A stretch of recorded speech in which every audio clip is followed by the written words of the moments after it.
Welcome, Yoni, to 600 Seconds in HR Tech. We are so excited to have you here with us today. Thank you. I'm really excited as well. Let's begin with just a little bit about who you are and what HiBob is, just to give our audience a little bit of context. Cool. So I'm Yoni Friedman. I lead the core AI unit here at HiBob.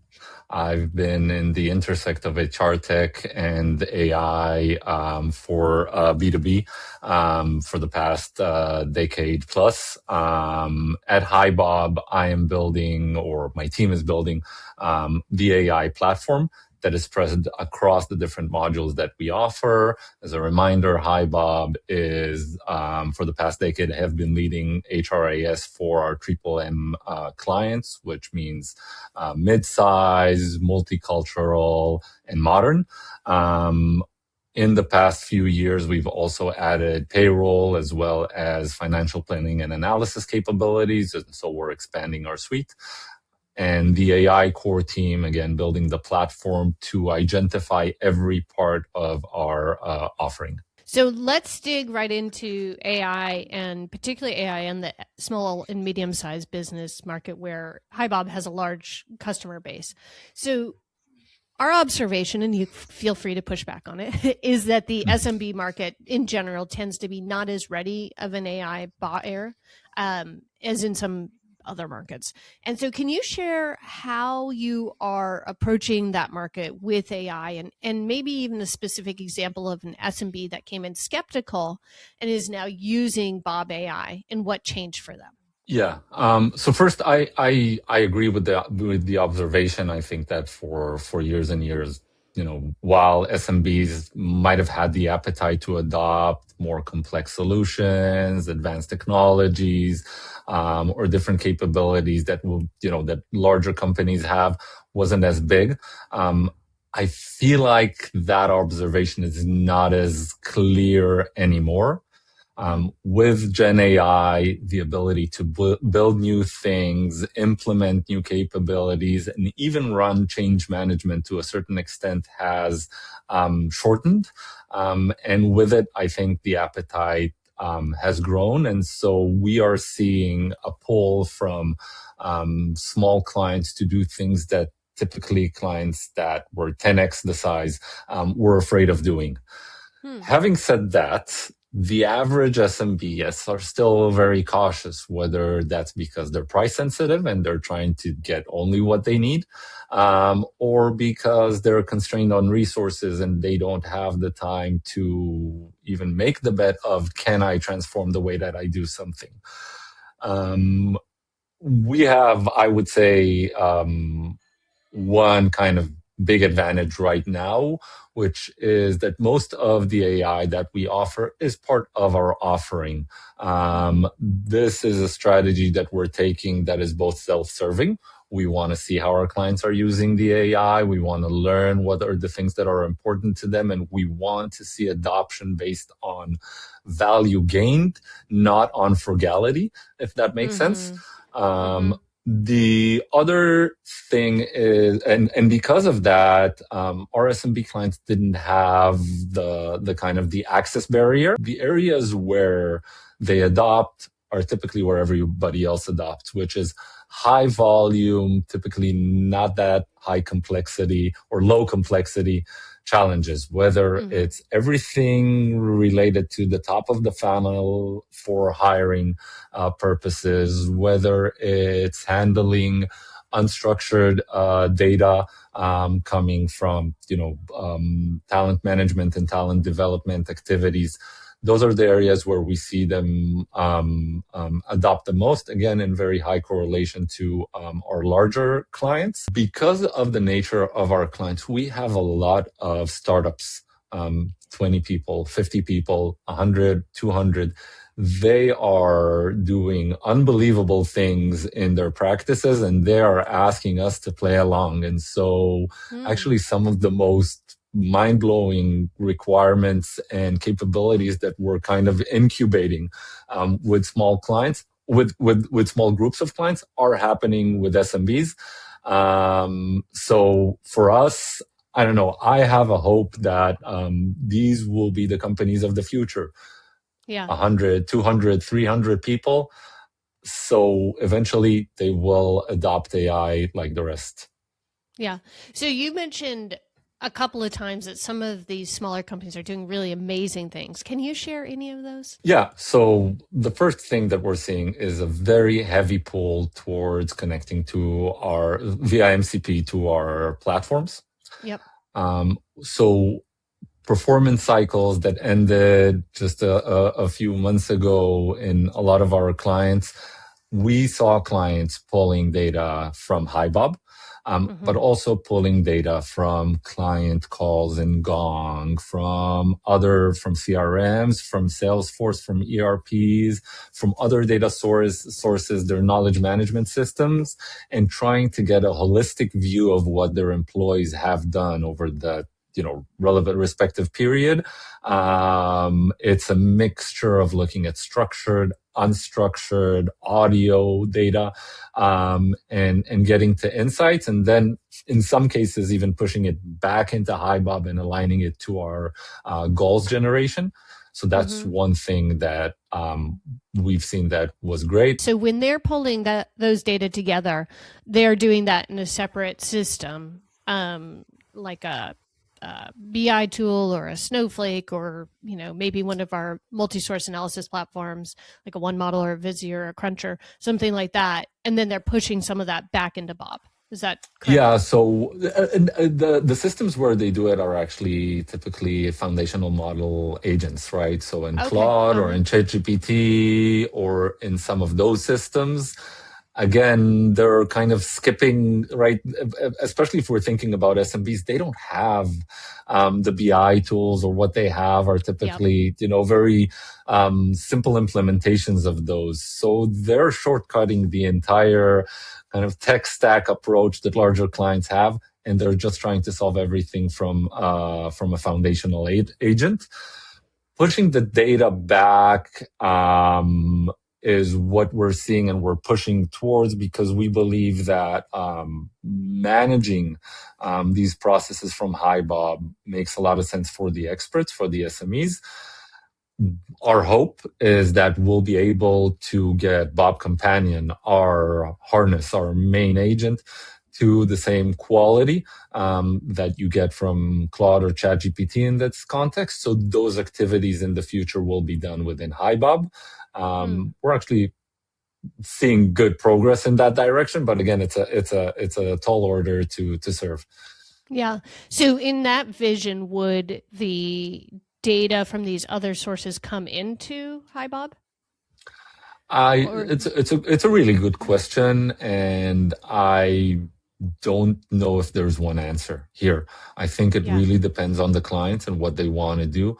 For us, we're not interested in collecting more data into HiBob. It's really around the insights, the aggregated data, the value that comes out of it. So I don't necessarily need to have transcripts of sales calls in order to support a performance assessment of an SDR. But I would want to get the insights coming out of it so that their respective manager will be able to conduct a really good performance review. I want to talk about two foundational capabilities that you all have launched in the last 6 months. So that would be Bob Skills and your AI-powered job catalog. Can you talk about how the data from the skills framework are showing up in the job catalog today? And for companies that are just starting on skills, how is Bob helping them organize their skills data so it can be leveraged in the catalog and then elsewhere throughout the HiBob system? First of all, I'm super excited about this. I think in my background, I've spent a lot of time in the area of skills, and I'm so excited that we made the move to go in there. Now, these two capabilities are essentially part of the same backbone or infrastructure that we need. So while they are presented separately, they're part of what an organization needs to do in order to become skills-based. The job catalog itself is the most critical kind of architectural element for an HRIS, modeling what roles look like, the hierarchies, the responsibilities, and so on. skills naturally trickle down into the job catalog. And so for every role, job family, every job under it, specific roles and permutations of it, we assign the right skills. Now, we've built all of this to be very AI driven. So we bring in external kind of best practices, right? This is how a modern product manager looks like in a company your size, within your industry. But then we're also allowing the companies themselves to define that, right? So to say, well, great, most product managers have this skill. We actually require an additional skill because we have a unique coding language, or we have certain flavors that make it unique. So again, the job catalog is the foundation, and then skills are populated into it. Where is that skills data coming from, though, that you're populating in? Yes. So that skill data is coming both from a library that we've built ourselves. Okay. That isn't built to try to compete with the leading, libraries in the market. We are not Lightcast, and we're not trying to. Because we're actually seeing that as we go up market, some of our clients already have something in place, or they have an hypothesis to who they want to work with, or an understanding. We also leverage the fact that Gen AI has kind of broken some of these data barriers that existed. So it's much easier for us to understand what's happening in the market. So clients that don't have a certain agenda here will use our skills library. Others that have skills libraries in place or have done some of this work prior to that will are able to integrate it into our offering, as well as we're allowing the LLM to suggest things on the fly based on a set of kind of specialized solutions that we've built. So even if something doesn't exist within our skills library, we will give best effort under the belief, which I really believe in, that starting from somewhere, even if it's not the most accurate, is much better than having a blank page. To a similar extent, our entire job catalog can be built, or a client's entire job catalog can be built with AI. And so is the skills populated with it. So we're allowing our clients, those that did not invest in it at all, again, going back to SMBs, we're allowing them to build something very quickly from scratch based on market data that we've collected through partnerships or through open source. So clients can start having a working job catalog with skills assigned to it within several days, as opposed to what it would have taken in the past. What's going through my mind as you're talking is how cool it would be if you could take some of those clients who are doing the external data connecting, so those gong calls, all those other things, and be able to pull skills data out of that and put that back into HiBob.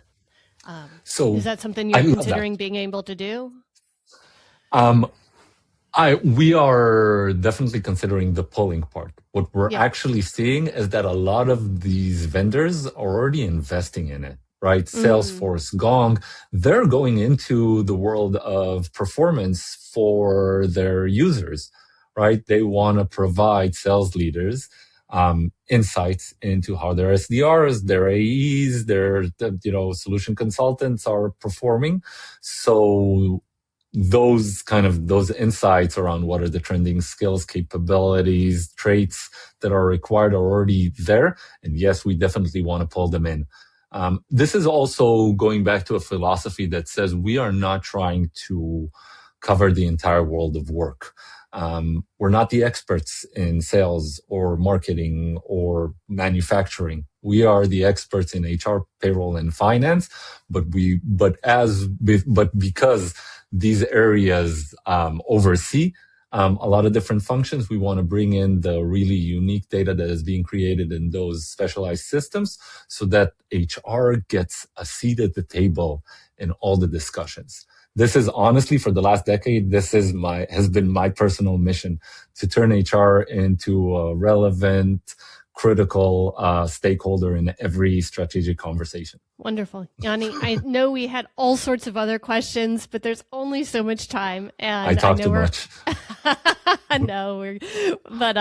I think that's a great place to leave it. So thank you so much for being with us today on 600 Seconds in HRTech. Thank you, Stacia. And look forward to having you on another episode soon. Yes, hope to see you soon. Thank you so much. So that's my conversation with Yoni Friedman from HiBob. And I want to take a few minutes to share what I took away from it. The first thing I want to talk about is SMB AI adoption.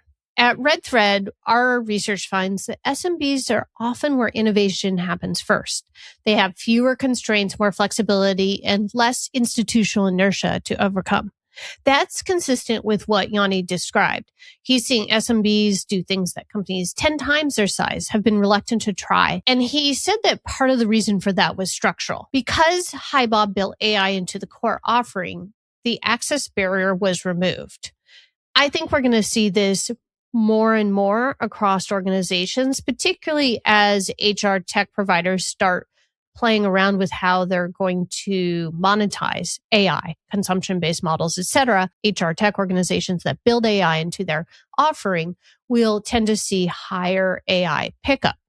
However, the question I'd push back on is what happens when some of these innovations scale. So an approach that works at 200 people doesn't always translate to 2,000, let alone 20,000. And this scalability question is a really important one worth watching. The second theme in Yoni's talk is the MCP integration story. And I want to spend a little bit of time here because there are a couple of layers to it. Yoni described clients using MCP to connect HiBob to Gong, Salesforce, ERP, and other knowledge management systems. Pulling all of that together with foundational model agents like Claude and ChatGPT serving as that integration layer. And then HiBob takes those insights and aggregated outputs from those systems, not the raw data, and pulls it into their HRIS to really give that information in the context of the HRIS.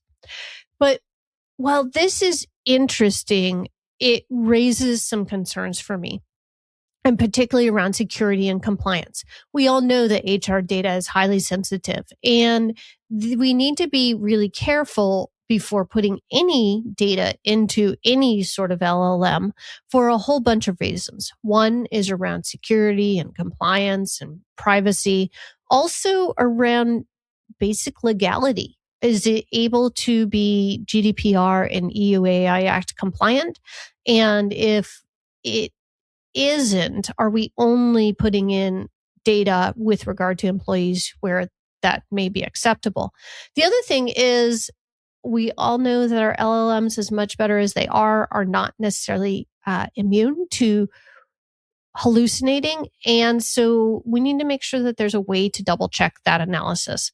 So these are really important questions if you are a smaller organization thinking about using some of these foundational models.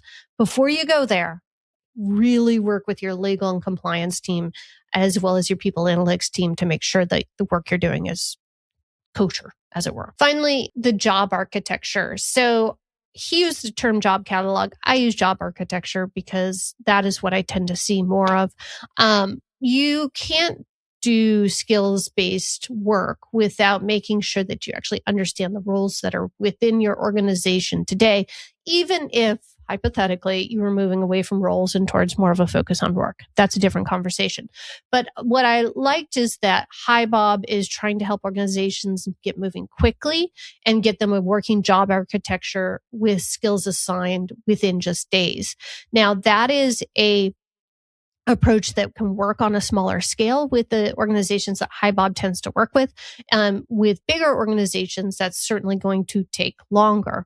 But I do think that idea of let's just get started on skills is an important one because you only learn by taking action. And that's one of the important things that we see from what Yoni was sharing. The through line I kept coming back to in this conversation was when Yoni shared that his personal mission has been to turn HR into a relevant, critical stakeholder in every strategic conversation. and that everything HiBob is building, the job architecture, skills data, MCP integrations, the insight layer, is really just infrastructure for that. Now, I fully believe the importance of HR in being a critical stakeholder in enabling strategic decisions and influencing business strategy, and also responding to and aligning to business strategy and all that good stuff. But I think we have to be careful not to think that just because we give people data, we all know I love my data, but just because we give people data, that then all of a sudden they are going to be strategic. It's just like the argument, just because we give people AI, it doesn't mean that they're going to immediately become strategic. What we also need to be thinking about is building the capacity to use those data and use that AI to make important, relevant decisions, to guide other business leaders, to influence, to tell stories, etc. So I think that data is great. It's really important, but it's not sufficient. It is necessary, but not sufficient to getting to where we all need to go. If any of these themes are things you want to dig into deeper, our Red Thread Research membership is where we do some of our more detailed work on many of the topics Yoni talked about today: people analytics, skills and organizations, HR technology, all the stuff. You can find that on redthreadresearch.com. And if this episode was useful, please share it with a colleague who's thinking through their own AI strategy, and leave a like or a comment wherever you're listening. That helps us reach more people who are working on these problems. Thanks so much for being with me today for 600 Seconds in HR Tech. I'm Stacia Garr, and I look forward to talking to you next time.